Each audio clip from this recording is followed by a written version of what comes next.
que toca todo el desarrollo del ser humano y que por supuesto que tiene que ver con los primeros años de vida, pero que retumba en toda la vida. Y díganmelo a mí, que tengo un problema de lateralidad a los 38 años de edad que tengo. Y bueno, es un gusto para mí acompañarlos el día de hoy. Patricia Reyes, a sus órdenes, y tengo el privilegio de estar acompañada de la maestra Verónica Camacho Ávila. Maestra Vero, bienvenida. ¿Cómo se encuentra el día de hoy?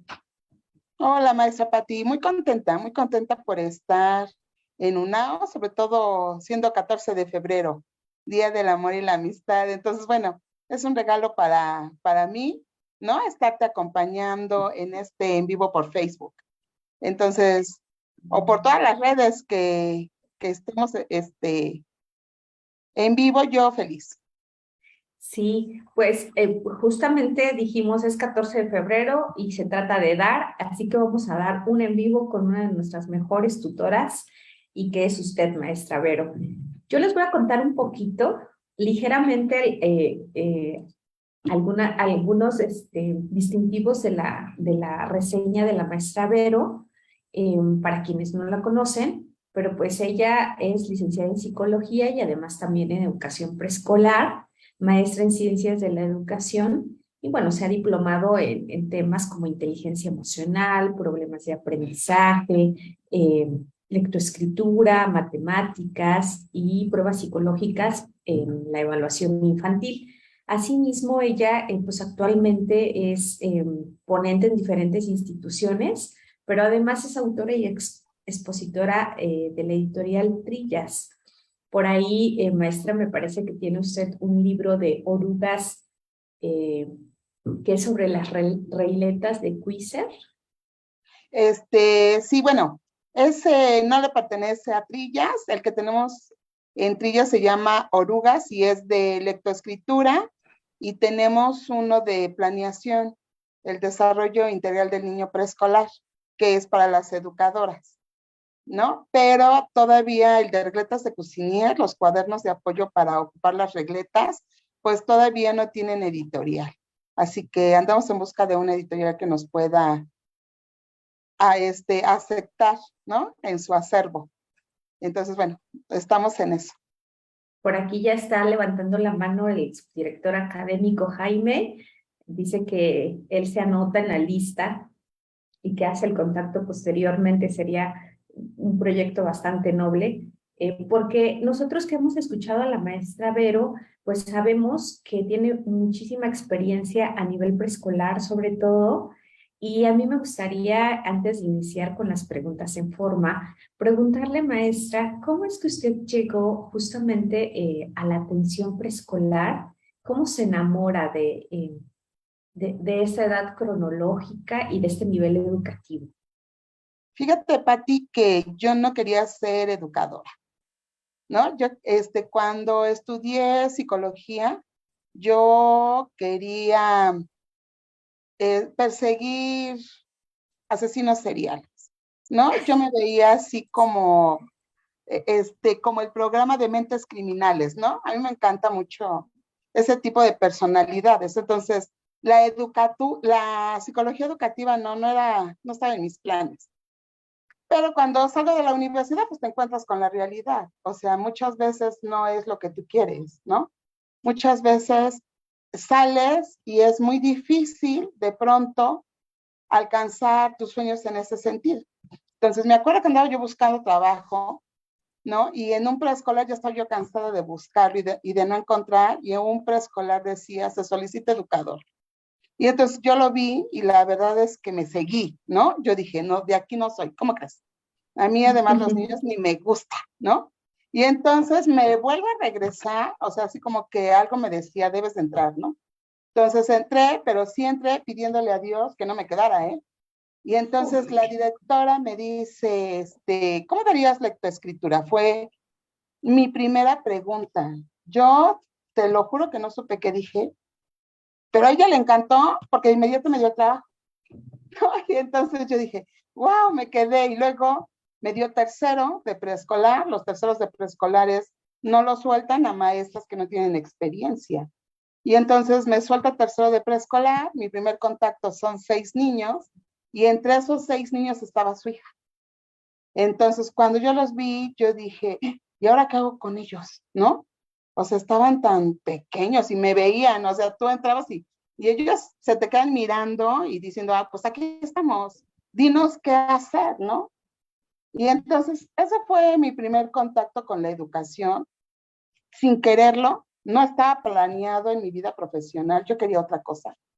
Y a partir de que estuve en contacto con ellos, ¿sabes qué pasó? Cuando tú tienes contacto con los niños, se hace una magia muy especial, porque ellos te aceptan. Y además, en el momento en que te aceptan bien. O sea, no hay negación al aprendizaje, no hay negación a que tú entres a su grupo social, no, ellos te aceptan plenamente.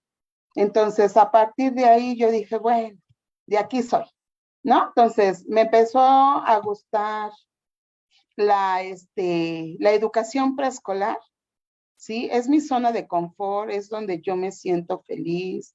Ahí desarrollé la vocación, no la tenía, ¿no? A mí me gustaban, vuelvo a repetir, me gustaban mucho los asesinos seriales, la psicología clínica, ¿no? Y entonces, cuando me toca estar en preescolar, empiezo a descubrir que tras un asesino serial hay una educación emocional, ¿no?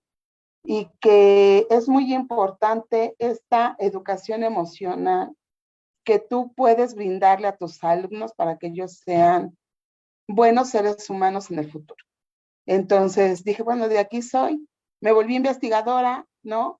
Piaget no me gustaba, fue uno de los autores que más me costó trabajo en la universidad, ¿sí? Yo decía, no, que yo le caigo mal a Diosito porque siempre todas mis preguntas eran Piaget, me titulo con Piaget, ¿no? Y entro a preescolar y debo de aprender Piaget y entonces, bueno, gracias a los niños, gracias al contacto directo con ellos, pues pude entender la teoría de Piaget, ¿no? Y entonces me volví investigadora de cómo funcionaban ellos, cómo es que aprendían, porque en mis primeras experiencias, pues yo también puse muchas planas, ¿no? Eché a perder muchos niños en ese sentido. Mi primera, yo creo que mi segunda generación. Pero a mí algo me decía que las planas no eran buenas. Entonces fue cuando tuve que volverme investigadora y entonces dije, ah, ya entendí, ¿no? Descubrí, entendí lo que era la teoría de Piaget y cada vez que veía yo a los niños yo decía, sí, sí es cierto, ¿sí? Tengo 2 hijos y con la primera hija experimenté, ¿no? Entonces todo lo que decían las teorías lo experimenté con Alexia y funcionó, lo experimenté con mis alumnos y funcionó. Y me volví fans número 1 de preescolar. Sí, yo soy muy extremista, a mí me encanta preescolar y me encantan los docentes. Sí, preescolar me encanta porque siempre está presto para aprender. Es una edad que el niño quiere aprender de todo. Y además se te entrega 100%. O sea, tú con los niños preescolares eres feliz, ¿no? Feliz de enseñar porque ellos no te traban. Jamás te va a trabar un preescolar a aprender. Entonces, pues de ahí soy y bueno, yo tengo 30 años trabajando con niños, ¿sí? Y me encantan y cada vez que tengo contacto con ellos, aprendo más cosas porque ellos te enseñan muchísimo, sí. ¿No? Entonces, aprendo cada día más de estar en contacto con ellos. Tuve un preescolar, ya no lo tengo, pero hoy tengo un centro de atención psicopedagógico y sigo en contacto con ellos, ¿no? Entonces, bueno, esa es mi rápida reseña. A lo mejor no fue tan rápida, pero fue mi reseña cómo pude llegar a preescolar, ¿no? De pronto dije, bueno, no estoy persiguiendo asesinos seriales, pero estoy en un mundo de humanos. Pero está haciendo algo más importante que perseguir asesinos seriales, y es la educación de los infantes. No, maravilloso.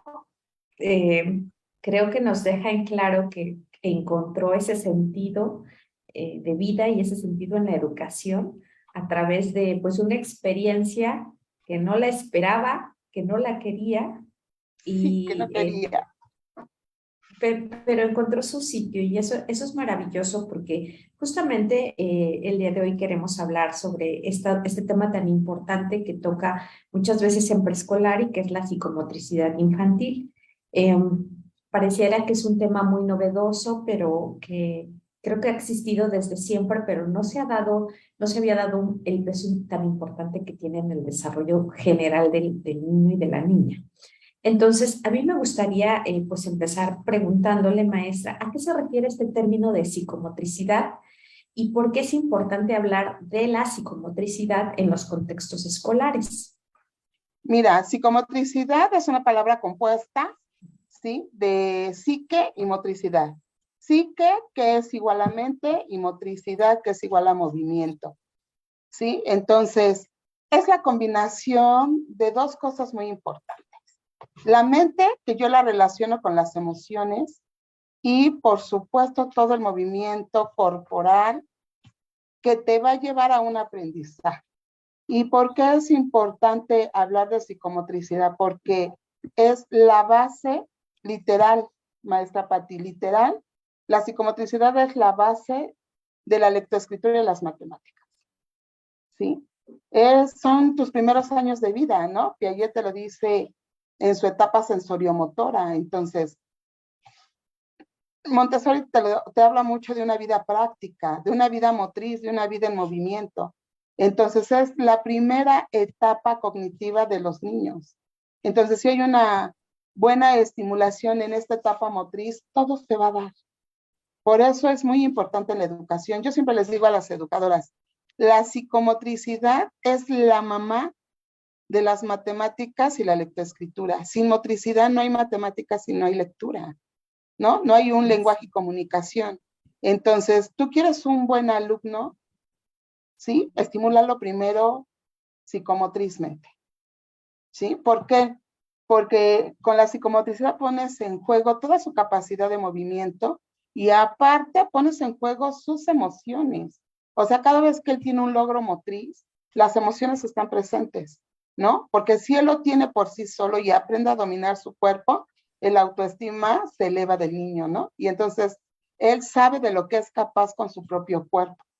Y entonces cuando él descubre que es capaz de hacer muchas cosas a partir del mismo, ¿no? Todo lo que tiene que ver con la cognición será, todo lo que tiene que ver con el aprendizaje.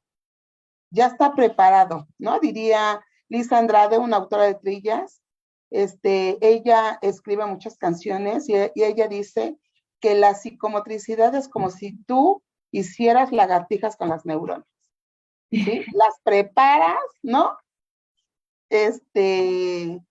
Físicamente para que ellas aprendan todo lo que tú les quieras enseñar, ¿no? Las ejercitas, las estimulas. Entonces, si no hay psicomotricidad, hay torpeza en el aprendizaje, ¿sí? Por eso es muy, muy importante que la base de toda educación, sobre todo en educación inicial y en preescolar, sea la psicomotricidad.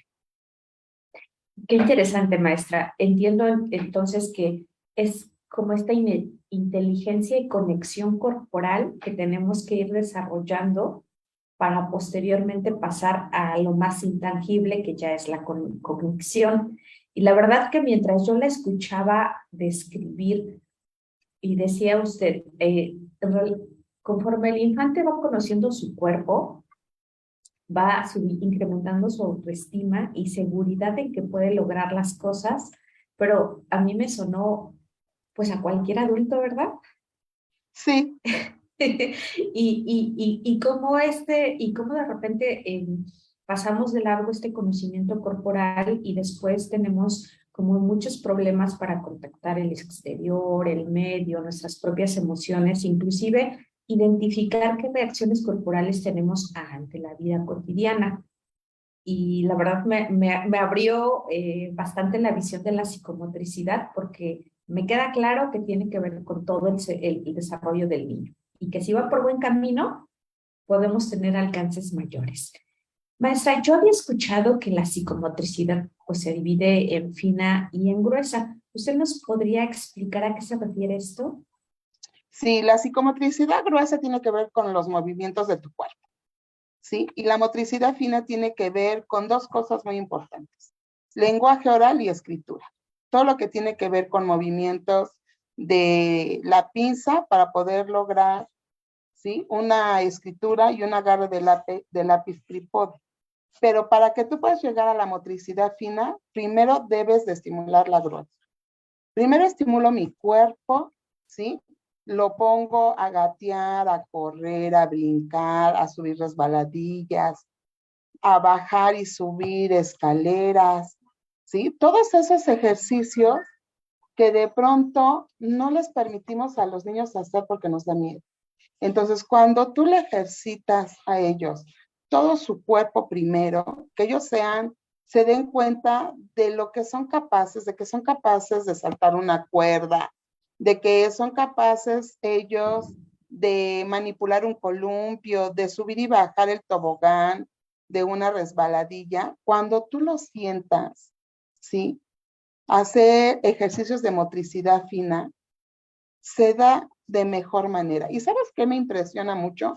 Yo tengo un compañero, se llama Damián, y él es especialista en lenguaje oral, en terapia de lenguaje. Y entonces un día estábamos trabajando, los dos trabajamos en el mismo centro, y entonces yo me di cuenta que él, antes de empezar con su terapia de lenguaje, había una sesión de motricidad gruesa. Y yo le pregunté, oye, Damián, ¿por qué motricidad gruesa para el lenguaje oral? ¿No? Y me dijo, porque a partir de que tú estimulas el cuerpo, de que él se mueve, de que él lo controla, ¿sí? Lo que estás haciendo es estimular esa área frontal, ¿no? Para que se dé mejor el lenguaje oral. Y entonces comprendí que la motricidad fina no nada más tiene que ver con el manejo de la pinza, ¿sí?, sino que también tiene que ver mucho con el lenguaje oral. Entonces, si hay buena motricidad gruesa, vas a desarrollar y vas a estimular un lenguaje oral, ¿sí?, y una escritura. Entonces, no puedo poner a un niño a bolear si antes no lo he puesto a brincar, ¿sí? No puedo poner a un niño a hacer líneas de grafomotricidad si antes no lo puse a jugar con el equilibrio, ¿sí? No puedo que el niño haga una plana o que escriba su nombre en un renglón, ¿sí?, si antes no le di ubicación espacial. Entonces, primero todo lo grueso que tiene que ver con esquema corporal, ubicación espacial, lateralidad, ritmo y tiempo, para que después se dé la escritura. Y en el momento en que tú estás estimulando el cuerpo, lo que estás estimulando es el lenguaje oral, ¿no? Entonces, es una maravilla la psicomotricidad, ¿eh?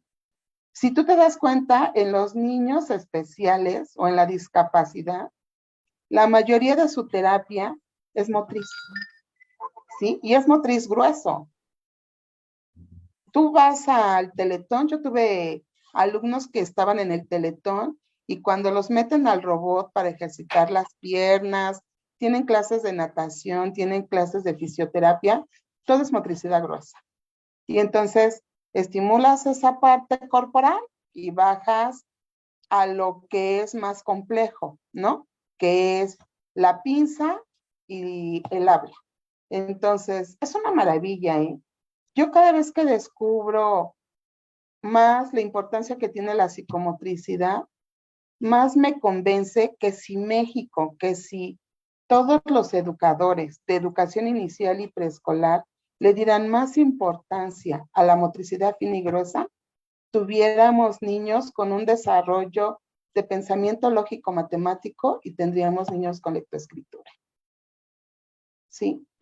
Sí, entonces entiendo que los términos es porque van de menor complejidad a mayor complejidad, ¿no? Sí. Es a lo mejor más rápido acceder a mover el brazo que tener el agarre de los puntaderos, ¿no? Entonces eso va siendo una complejidad y por eso ellos van también arraigando esta seguridad conforme tienen más precisión en su cuerpo, más control de sí mismos. La verdad que suena muy metafórico y poético, maestra, porque no le cobramos el sentido, ¿no? Pensamos que es Sí, como ejercicios aislados, salta, brinca y ya. fíjate, si me dejas comentar, Pati, cuando teníamos el preescolar, nosotros tuvimos un juego que se llama La Changuera y realmente es para changos, ¿sí? Entonces, la changuera tenía una pared vertical donde los niños podían escalar. Y sabes qué, algo que tenía la changuera que me encantaba era una escalera móvil. Entonces, si los niños querían subir a la parte superior, era una red. Entonces, si los niños querían subir a esa red, tenían que hacerlo por la escalera móvil. ¿Y qué pasaba con esa escalera? Cuando ellos ponían un pie, la escalera se iba, ¿no? Y entonces iban y nos reclamaban y nos decían, es que no podemos subir. Y nosotras, como educadoras, les decíamos, solucionalo, ¿sí? Y entonces, pero tú dinos cómo, tú sabes cómo.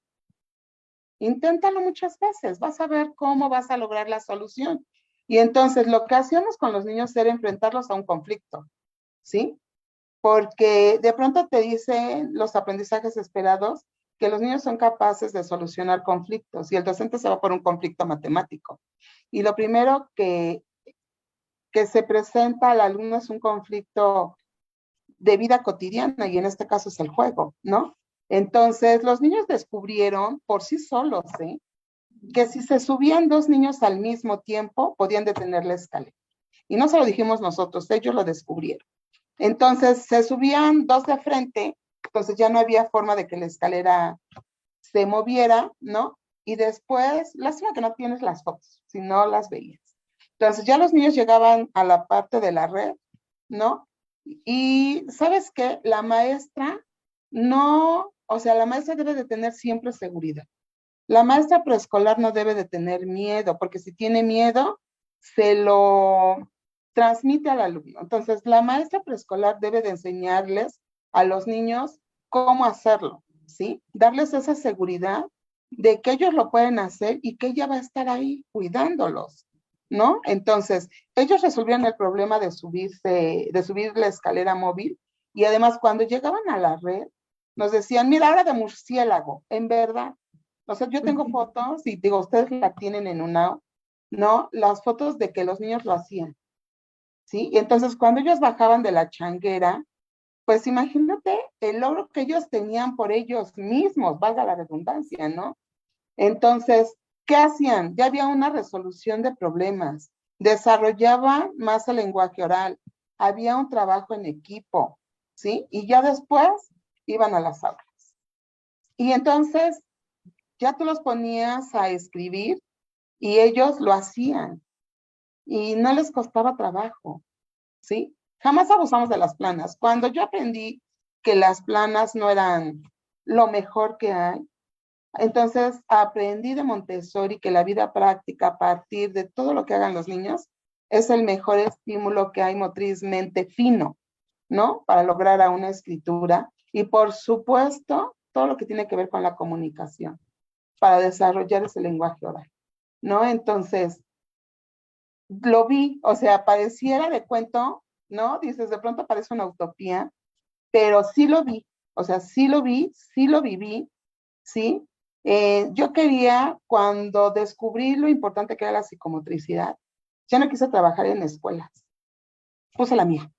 Y ahí tuve la libertad, ¿no? De trabajar con los niños como yo creía que se tenía que trabajar. Y sabes qué funcionó. Y tenía un muy buen equipo de trabajo, pero ¿sabes qué? Siempre era sin miedo. No tienes miedo, enséñale cómo, ¿no? Cómo controlar su cuerpo, cómo subirse a la resbaladilla. Teníamos un alumnito de año y medio y le decía a la maestra de maternal que se quería subir al columpio y le dijo la maestra, ¿cómo lo harías tú? ¿Y sabes qué hizo? Año y medio, te lo prometo, año y medio. Teníamos un columpio con el asiento era de plástico y entonces se puso de pancita él y con los piecitos se empujaba. Y entonces ya no iba a pedir a la maestra que lo subiera al columpio, él ya sabía dominar ese columpio, ¿no? y se dio el lenguaje oral más rápido. Entonces Alejandro, se llamaba Alejandro el niño. Alejandro fue nuestro chivo expiatorio, ¿no? Con él experimentamos, fue nuestro conejillo de Indias y nos dimos cuenta que en verdad, si tú estimulas correctamente todo lo que tiene que ver con motricidad gruesa, se da la fina y por supuesto el aprendizaje cognitivo. Y la lectoescritura, impresionante, y las matemáticas, peor, ¿no? Sí, maestra, debe de ser, porque, bueno, conforme nosotros vamos avanzando en la vida adulta, pues tenemos un sinfín de dificultades, como es el pensamiento lógico matemático, y que de repente la resolución de conflictos es, esto es un problema, pero que tiene que ver mucho con esa posibilidad de permitirle a tu cuerpo experimentar sin miedo a si lo puedo resolver. Y me gustaría retomar un término que usó hace un momento, y justamente habló del esquema corporal. Y me gustaría preguntarle a qué se refiere esto del esquema corporal y cuál es su relación en el aprendizaje. Mira, el esquema corporal tiene que ver con el conocimiento de tu cuerpo, ¿sí? Tienes que saber cómo está compuesto tu cuerpo y qué puede hacer él, ¿sí? Entonces, cuando el niño sabe que tiene manos, que tiene brazos, que tiene ojos, ¿sí? Y que sabe para qué sirven y los utiliza, porque muchas veces lo tiene, pero no los utiliza, ¿no? Porque los papás no dejan que los niños lo utilicen y los educadores. Entonces, si no estimulo mi cuerpo, si conozco mi esquema corporal, luego empieza una estructura que se llama estructura espacial, ¿no? Y de pronto te puedo hacer una pregunta para demostrárselo al público. O sea, yo te puedo preguntar a ti, maestra Pati, ¿dónde estás? ¿Me puedes contestar? ¿Dónde estás? Aquí. Estoy en Oaxaca.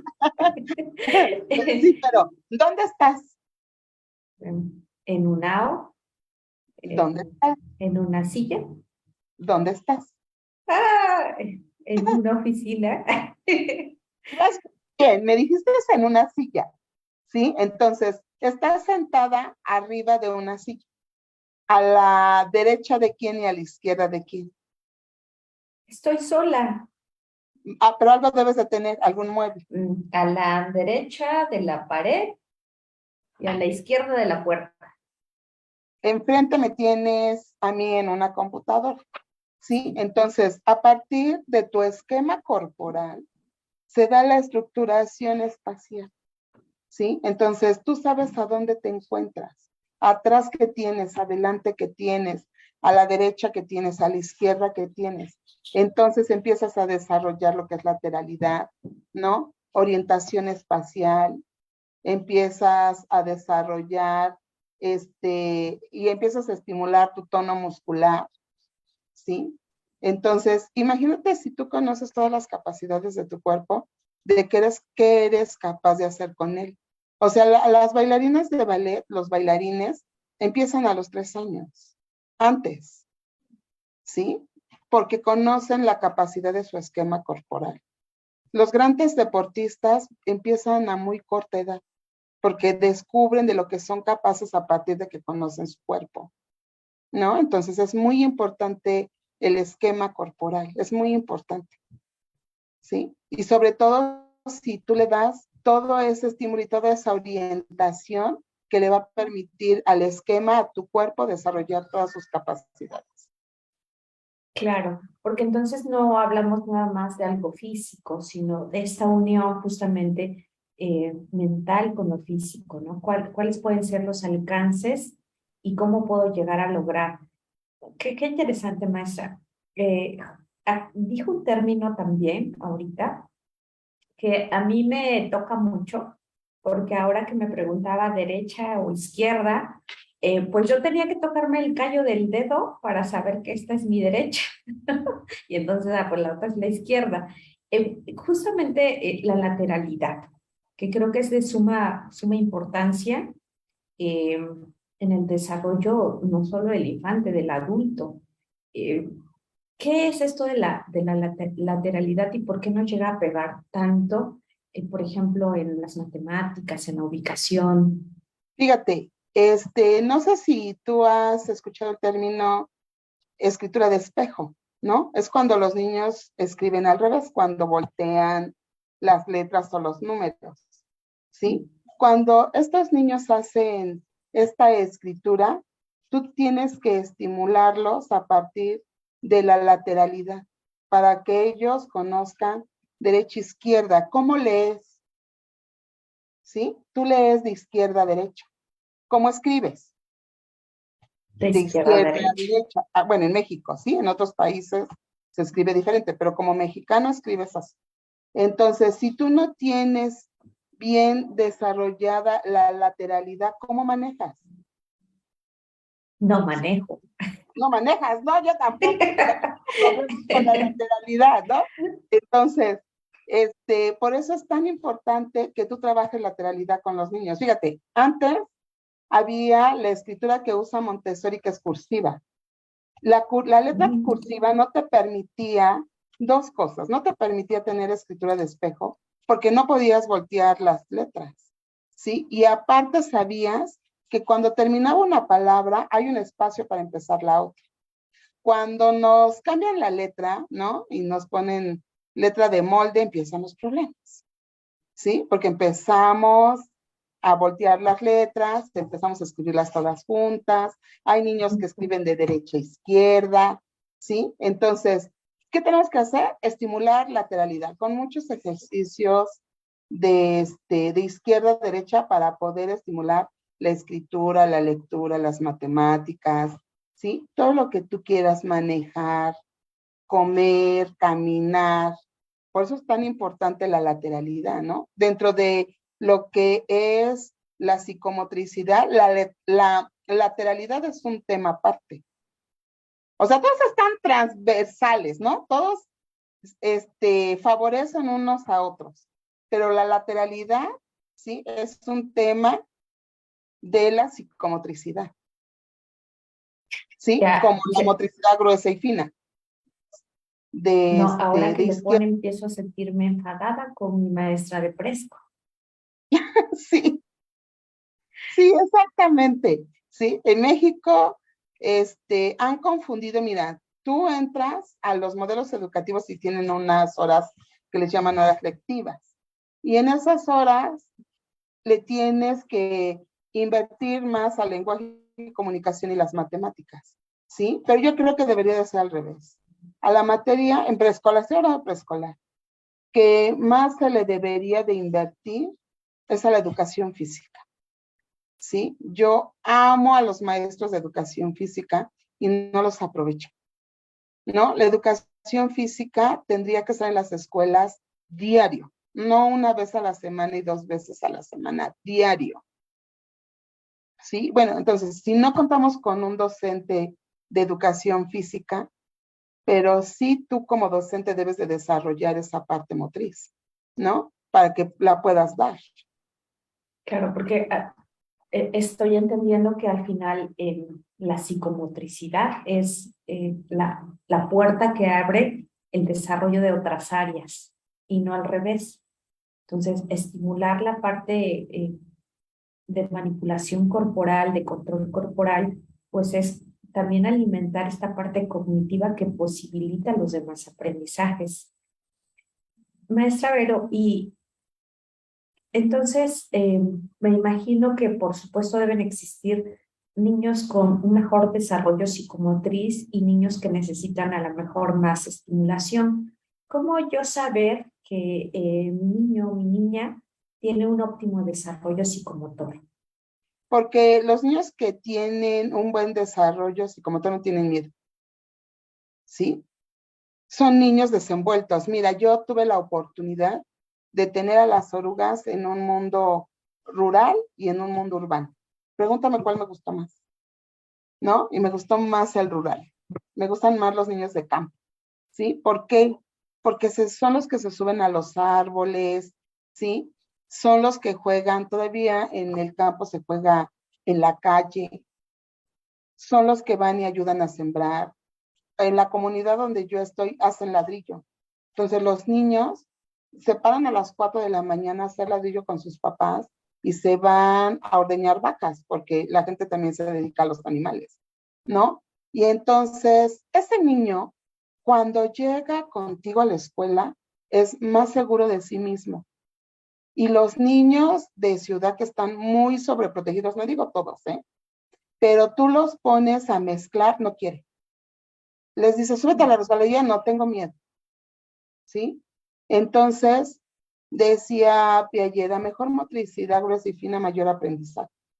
Entonces, un niño que ha sido estimulado bien motrizmente es intrépido, es audaz, es seguro de sí mismo. Si tú le dices, vamos a mezclar, lo hago. Y el otro niño se espera atrás, ¿no? Entonces, yo le digo a los papás, si tú quieres un buen desarrollo cognitivo de tu hijo, permítele subir resbaladillas, subirse a los columpios, enséñale a brincar la cuerda. Tú sabes todo lo que pones en juego cuando tú brincas la cuerda, medida, ritmo, ¿sí? Ubicación espacial. Hay un juego que me encanta que se llama el grillete y aquí en Puebla se llama el brincapié. Entonces, de un lado tienes que girarlo y con el otro pie brincas, o sea, estás poniendo a trabajar a tus dos hemisferios, ¿sí? Cuando subes un árbol, trabajan tus dos hemisferios. Cuando haces queso, como los niños de Coronango, que les ayudan a los papás en esa parte de traer, de medir, de pesar, imagínate todo lo que tú estás haciendo. Son puras matemáticas, ¿sí? Entonces tú te das cuenta.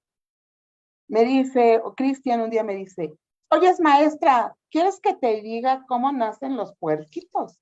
Dice, porque mi marrana tuvo puerquitos y yo estuve ahí y a mi primer puerquito le di de comer, ¿no? Y entonces no temen, son niños que no temen. No Claro. sé, tú en tu comunidad si te has encontrado con la diferencia entre estos niños, ¿no? Y enséñame a subirme al columpio, y ellos mismos te piden y te dejan generar más actividades motrices con ellos. Entonces, finalmente, un buen desarrollo psicomotor está estrechamente relacionado con una buena autoestima del niño, ¿no? Y Andan en bicicleta, ¿sí o no? Bueno, allá en el pueblito andan en bicicleta. Dominan todavía. la patineta impresionantemente bien, ¿sí? Entonces, imagínate todo lo que desarrollan. Es un pensamiento lógico matemático impresionante lo que tú desarrollas cada vez que tienes contacto con la psicomotricidad.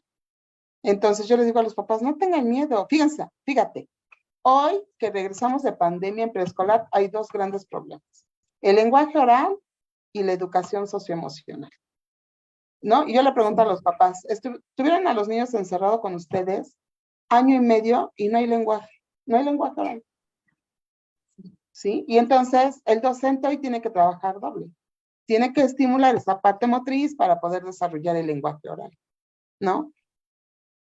Sí, sí, sí, claro, muy interesante y sí, es muy marcado ahora las necesidades en atención al desarrollo del lenguaje y justamente el desarrollo emocional.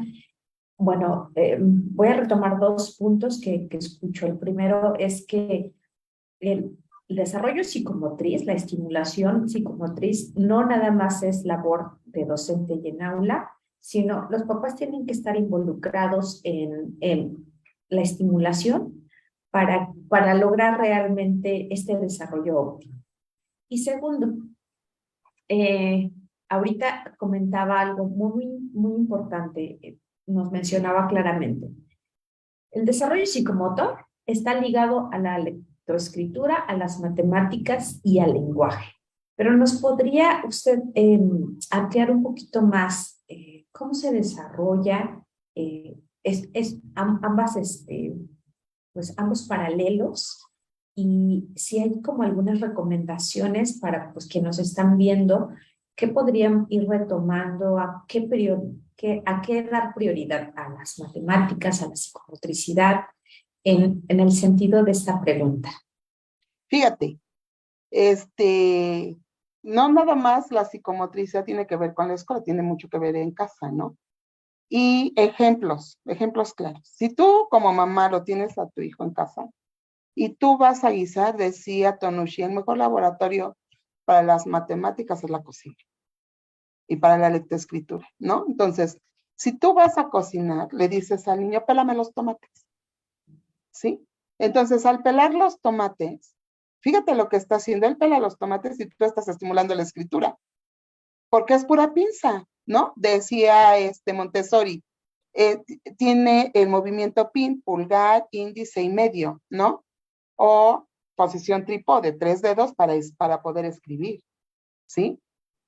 Entonces, quítale el rabo a los chiles, limpia la mesa, así como Karate Kid, ¿no? Limpia la mesa en movimientos circulares, ¿sí? ¿Cómo escribes? En movimientos circulares.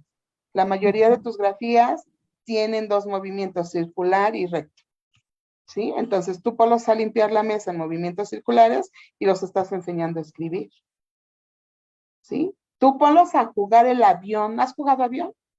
Pones Sí. en juego principios de conteo, pones medida en juego, ¿sí?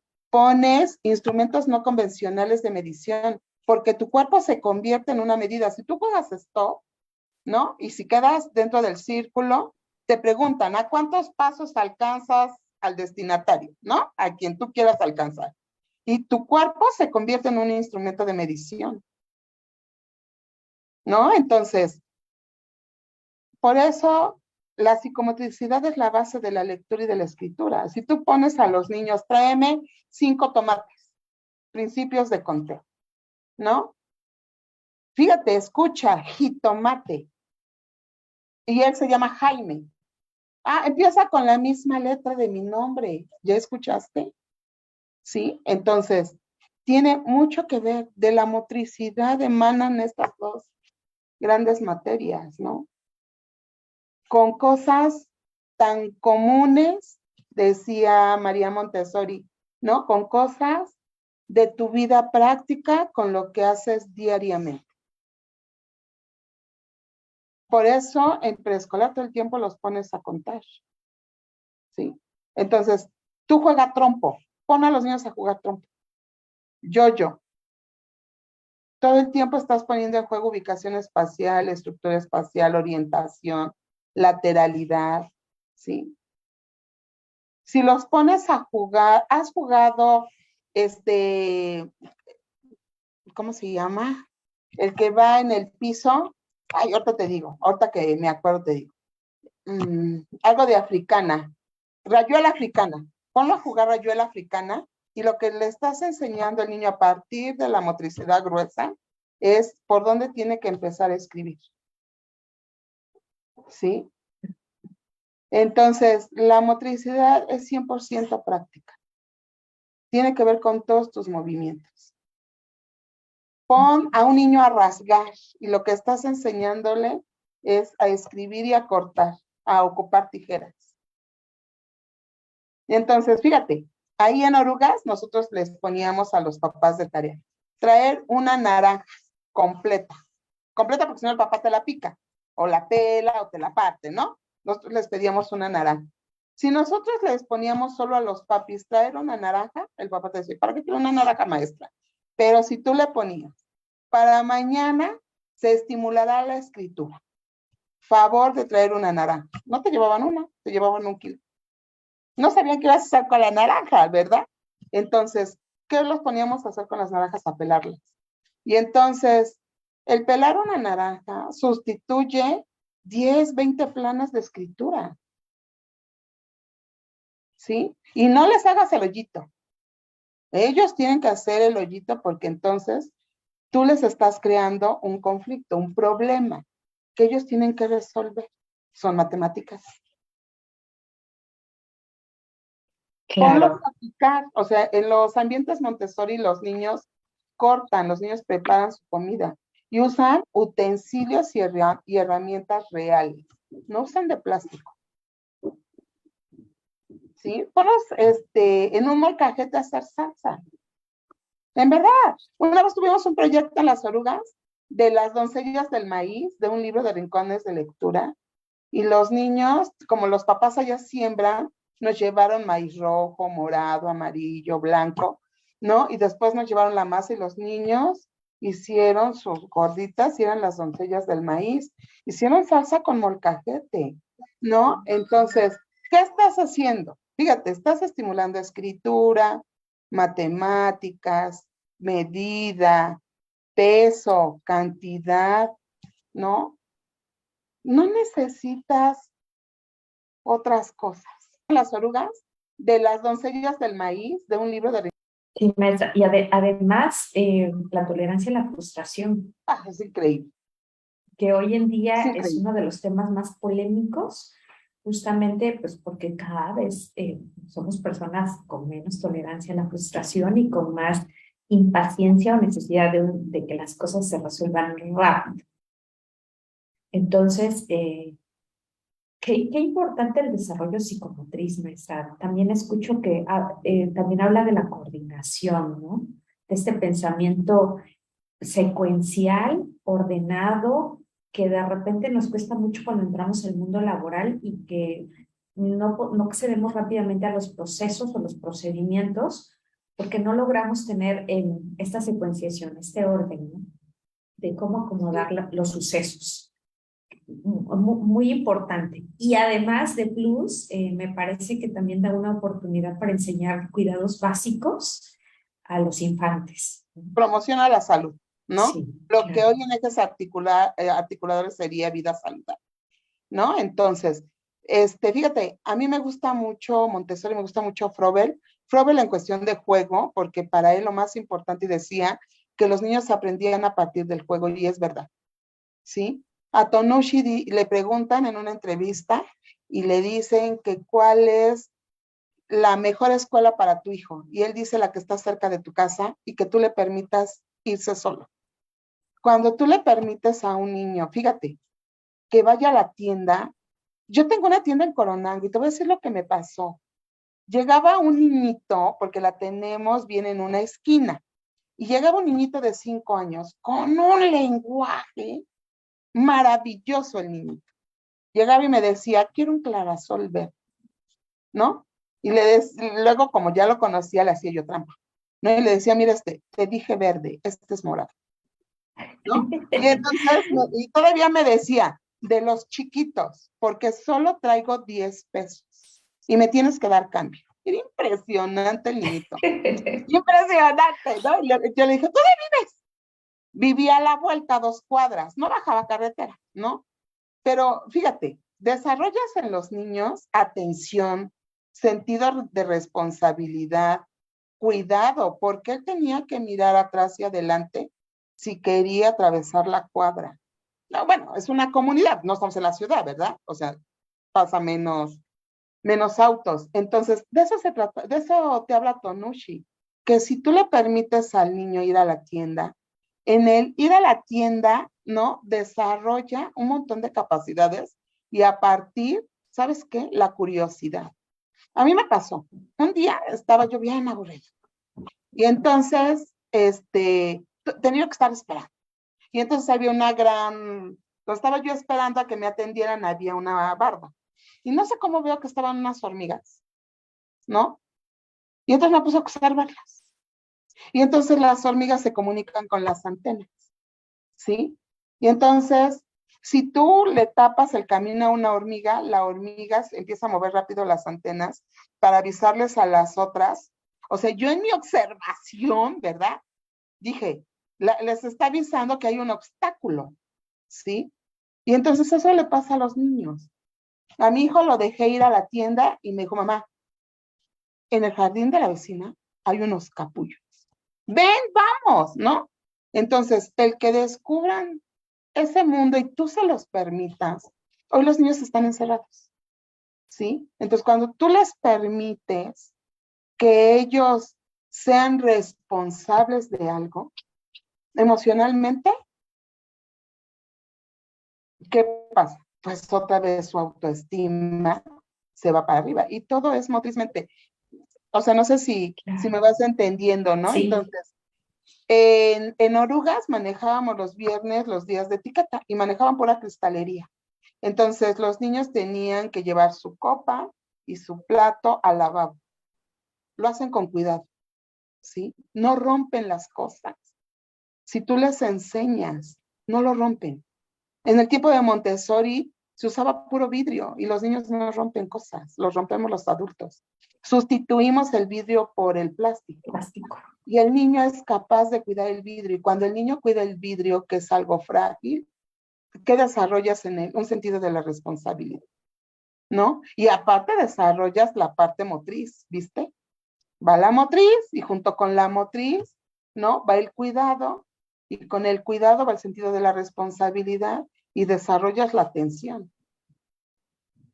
Sí, de repente suena a que los adultos deberíamos reeducarnos y pues autorregularnos a nosotros mismos, ¿no? Es el mejor camino para entonces nosotros poder permitir una serie de experiencias estimulantes al niño y no transferir estos miedos o estas inseguridades.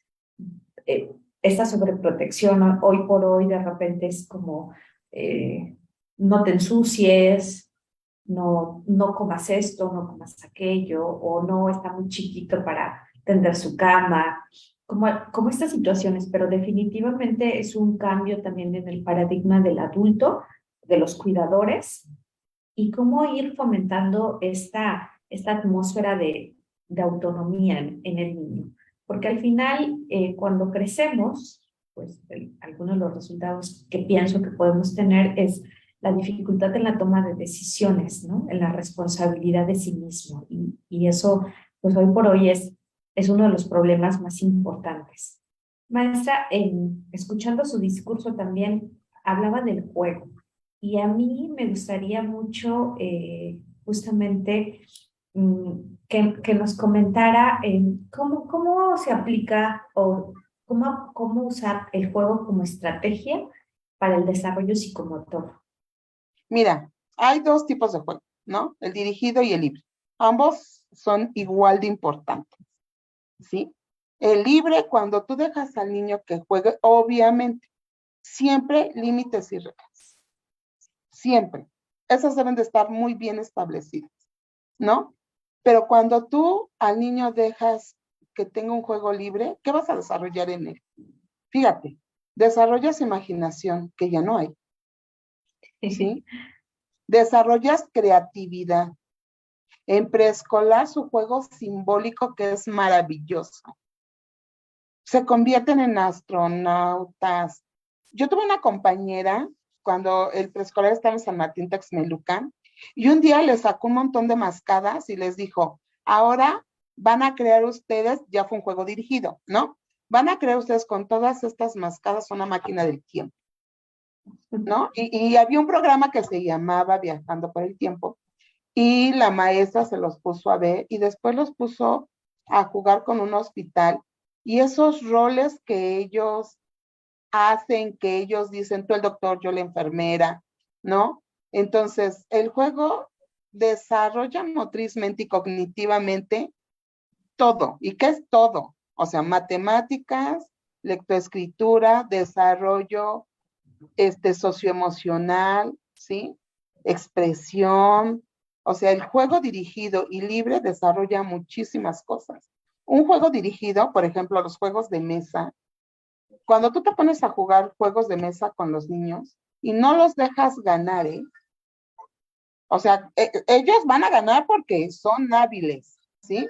Si no, no les permites ganar. Yo he visto muchos adultos que les permiten que los niños ganen. Entonces no desarrollas en ellos la inteligencia, la frustración, ¿sí? Entonces, si ellos pierden y tú los dejas perder en el juego, ellos, me ganaste, pues gáname, dame oportunidad. A mí me dicen, dame la revancha, te quiero ganar, ¿no?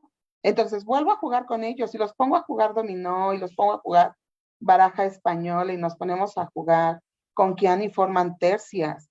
Entonces el juego dirigido y el juego libre causan los mismos efectos y desarrollan muchas conexiones neuronales Ujú. y aprendizajes cognitivos, ¿sí? Hay una transversalidad en el juego impresionante de lectoescritura y matemáticas y exploración y conocimiento del mundo, en verdad, ¿no? Porque se convierten en animales, se convierten en personajes, se convierten en grandes pintores, ¿sí? En astronautas. Pueden hacer trenes, pueden hacer aviones. Yo tenía un alumno que le gustaban mucho los aviones, ¿no? Y tenía una gran colección de libros de aviones y siempre formaba aviones con las sillas. Le encantaban los aviones, ¿no? Entonces, el juego libre y el juego dirigido, ambos son muy importantes, pero si tú diriges un juego, no impongas. O sea, lo vas a dirigir, vas a establecer las reglas y los límites, pero vas a dejar que él desarrolle su capacidad intelectual con el juego. ¿Sí? Y, Vas a hacer con los niños, perdóname que te interrumpa, vas a hacer de los niños pensantes, no obedientes. Son bien diferentes, ¿sí? y además una estrategia a las manos, a la posibilidad de cualquier docente, ¿no? Sin ponerte como pretexto, no tengo los recursos, no tengo los materiales, porque en cualquier momento el niño puede jugar, solo con la Sí, estimulación adecuada. sí, mira, no sé si has visto las viñetas de Tonushi, pero en verdad, dale cajas de cartón a los niños y no necesitan otro juguete, ¿sí? Dales palos y se convierten en caballos, en espadas, eh, en lo que ellos quieran. Da piedras y hacen casas, ¿sí? Sillas. Dales lodo y te forman cazuelas. Dales un ladrillo y otra piedra y te hacen molito rojo, ¿sí? Y es puro juego. Y no estamos hablando de tecnología y no estamos hablando de juegos, de juguetes carísimos, ¿no? Yo siempre les digo a los docentes y a los papis, en una lista de útiles debe de haber pelota, aro, cuerdas y brincapiés. Los papeles, todos esos, un montón de papeles que piden, no importa, ¿sí? Entonces, tú dale eso a los niños y ellos hacen mundos maravillosos. Crean mundos que tú no tienes idea. Date la oportunidad de jugar con ellos, ¿no? Y te sorprenden la filosofía que ellos sacan, la observación, la creatividad de ellos, ¿sí? Yo lo aprendí muy severamente. Un día en una escuela que yo trabajaba, la que me contrató por primera vez, yo tenía que enseñar el verde, ¿no? Y entonces a mí se me ocurre dibujarles un pepino, porque los pepinos son verdes, ¿no? Y entonces uno de mis niñitos, estaba yo en segundo de preescolar, que me lo colorea rojo. Y entonces yo, maestra, sabelo todo, voy y le llamo la atención y le digo, oye, Luis, ¿de qué color son los pepinos? Y me dijo, espera, mira, yo ya sé que los pepinos son verdes, pero el mío tiene chilito, ¿sí? Y entonces, este, aprendí a escuchar las respuestas de ellos. Y después conocí a un autor que se llama Juan Antonio Fernández, él es español, y me encantó su filosofía y la hice mía, pero es de él, ¿no?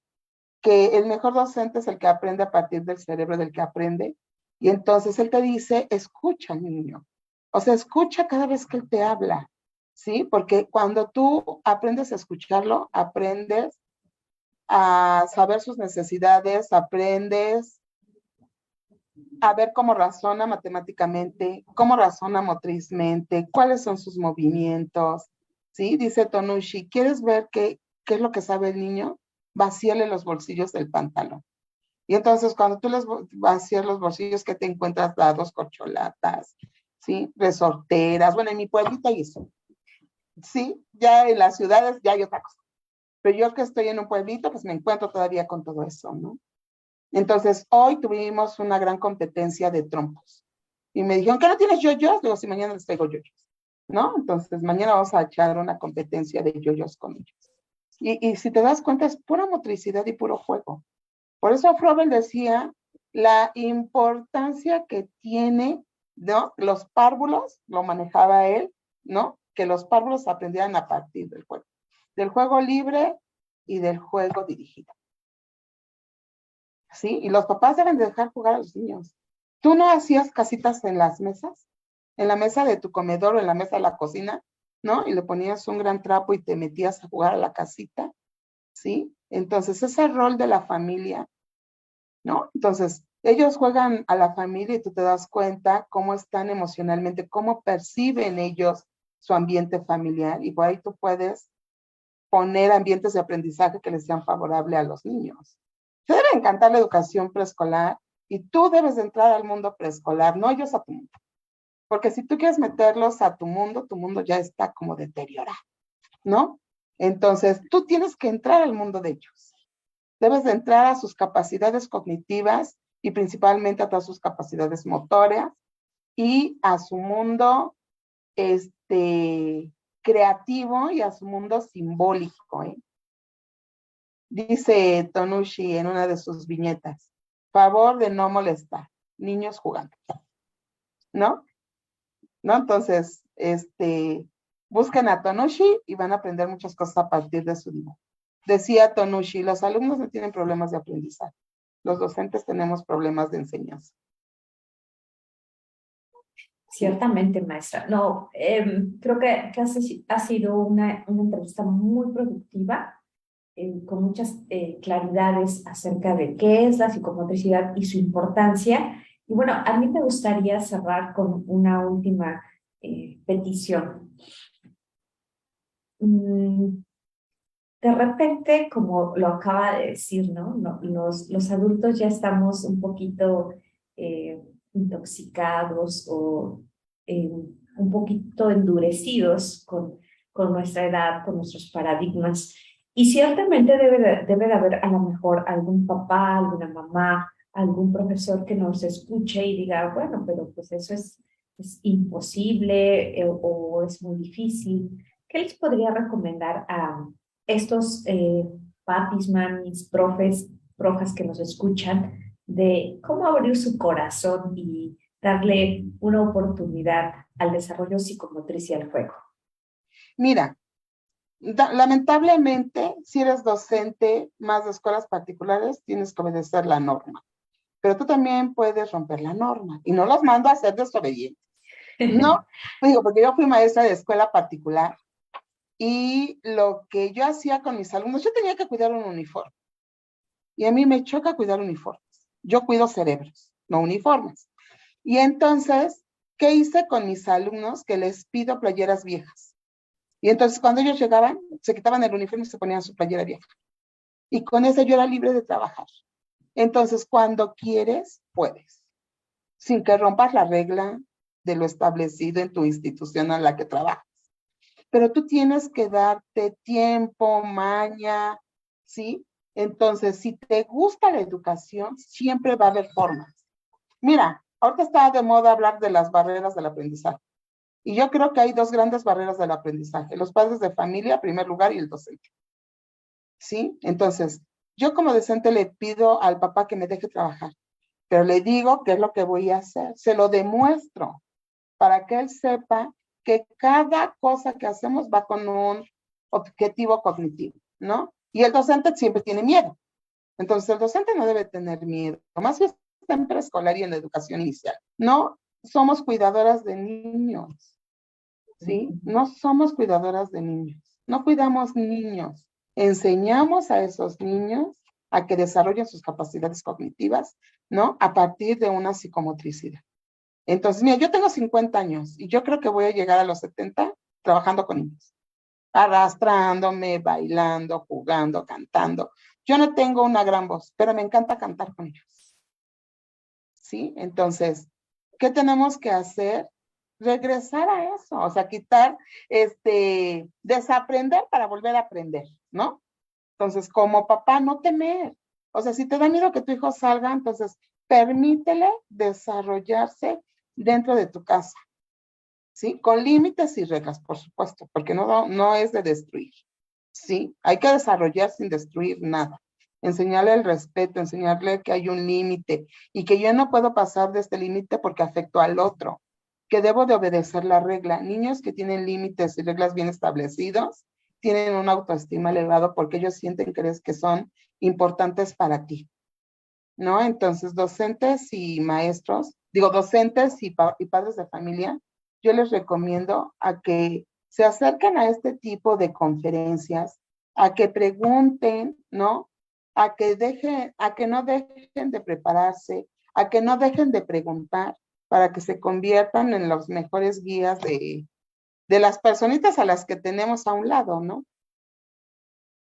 Pues muchas gracias, maestra Vero. Creo que hay que arriesgarnos un poquito y regresar a la esencia de la infancia, que es el juego. Pues quisiéramos seguir platicando, pero llegamos a nuestro tiempo estimado y pues también en respeto de que seguramente muchos compañeros y compañeras van a ir a festejar el 14 de febrero, pues vamos a concluir por hoy nuestra entrevista. Agradecemos profundamente este tiempo y que pueda compartir de manera tan amena toda su experiencia y aprendizaje de vida. Creo que hoy por hoy, como bien lo dice, estos espacios de vinculación, de compartir, son los que empiezan a abrir puertas a los cambios y a las mejoras en todos los contextos escolares y, por supuesto, en el desarrollo del ser humano. Maestra Vero, nuestro reconocimiento, nuestro agradecimiento, un abrazo bien fuerte de amistad en este día y nos despedimos por ahora, pero estaremos muy contentos de tener otra oportunidad de seguir hablando sobre la importancia de la psicomotricidad. Sí, muchas gracias, maestra Pati. Gracias a UNAO por esta oportunidad. Y me despido diciéndoles que la psicomotricidad es la base de cualquier aprendizaje cognitivo, ¿no? Pues bonita noche y nos vemos en nuestro próximo en vivo. Muchas gracias, maestra, y hasta pronto. Hasta pronto.